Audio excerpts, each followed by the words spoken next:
আমি আপনাদের সামনে এই এসআইআর যে লজিক্যাল ডিসক্রিপেন্সি যে নোটিশটা ইস্যু করছে নির্বাচন কমিশন, তো সেই সম্পর্কে কিছু বলতে চাই। অ্যাকচুয়ালি নির্বাচন কমিশন আমার মতে যেটা বলে, উনি মানুষ নয়, আর মানুষের মধ্যে পড়ে না, আর মানুষের রক্ত ওনার গায়ে নেই, মনে হচ্ছে পশুর রক্ত গায়ে আছে।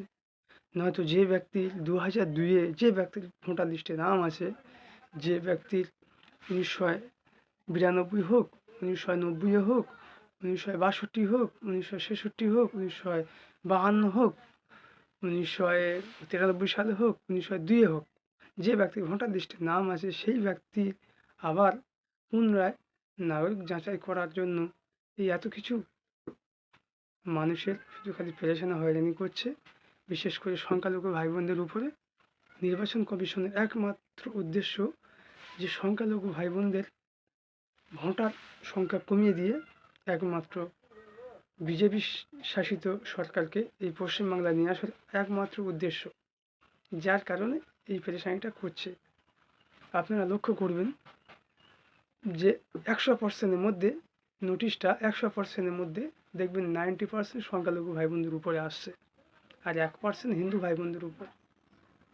এই প্রেশার ক্রিয়েটটা করছে নির্বাচন কমিশন, কারণ এই প্রেশার ক্রিয়েটটা করছে একমাত্র নির্বাচন কমিশন মানুষ হিসাবে হয়তো ভালো হতে পারে, কিন্তু যে সরকার আমাদের ভারতবর্ষে গদিয়ে বসে আছে, সে সরকারটা হচ্ছে গিয়ে সাম্প্রদায়িক সরকার, বিজেপি শাসিত সরকার। ওই সরকার মানুষের উপকৃত হয় না, ওই সরকার নিজের স্বার্থের জন্য সব কিছু করতে পারে।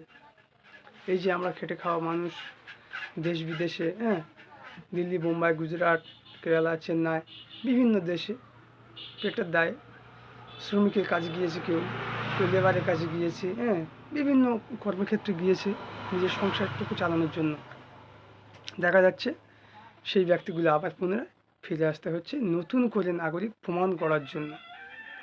তো যাই হোক, বিজেপির গোলাম হয়ে গেছে নির্বাচন কমিশন, জ্ঞানের ভারতী। ও মানুষের মধ্যে পড়ে না, আর ওই মানুষের রক্ত গায়ে নেই। যদি মানুষের রক্ত গায়ে থাকতো, তাহলে মানুষের বাচ্চার মতো সাজেশনটা দিত কিংবা কাজটা করতো, কারণ আইন সবার জন্য সমান, কিন্তু আইন তো কাজ করছে না। এসআইআর আইনে আছে, এসআইআর যেমন হয় সেরকম করা দরকার, কিন্তু এ মানুষের উপরে চাপ সৃষ্টি করছে, মানুষের হয়রানি করছে, মানুষকে প্রেশার ক্রিয়েট করছে, যার কারণে দেখবেন অনেক অসহায় পরিবার, কেউ মা হারা, কেউ পিতা হারা, কেউ বোন হারা, কেউ ভাই হারা হতেই চলেছে। জানি না এখন কত কি হবে।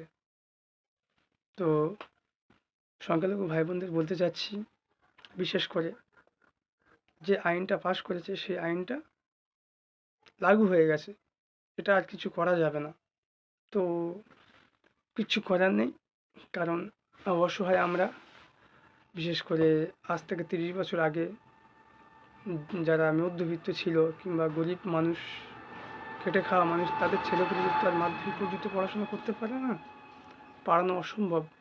দেখা যাচ্ছে সামথিং করিয়েছে 100%-এর মধ্যে 10%। তো নির্বাচন কমিশনের উচিত ছিল যে মাধ্যমিক পাস অ্যাকসেপ্ট না করে যদি 8 পাস সার্টিফিকেট অ্যাকসেপ্ট করতো, তাহলে 100 মানুষের উপকৃত হতো। ও জানে তো যে 8 পাস সার্টিফিকেট যদি আমি ইস্যু করি, মানে গ্রান্টেড করি, তাহলে সবাই ভোটার অধিকার পেয়ে যাবে। ওই জন্য ওই কাজটা করেনি, ওই মানুষ নয়, জানোয়ারের বাচ্চা। তো যাই হোক, কিছু করার নেই। আর বিভিন্ন জায়গায় আন্দোলন, রাস্তাঘাটে জাম করেও আমাদের পক্ষে লাভ হচ্ছে না, বিশেষ করে ক্ষতি। অনেক মানুষ বিপদে পড়ছে। তো যেটা মেন লক্ষ্য, মেন উদ্দেশ্য, আমাদেরকে ডকুমেন্টস জোগাড় করতে হবে।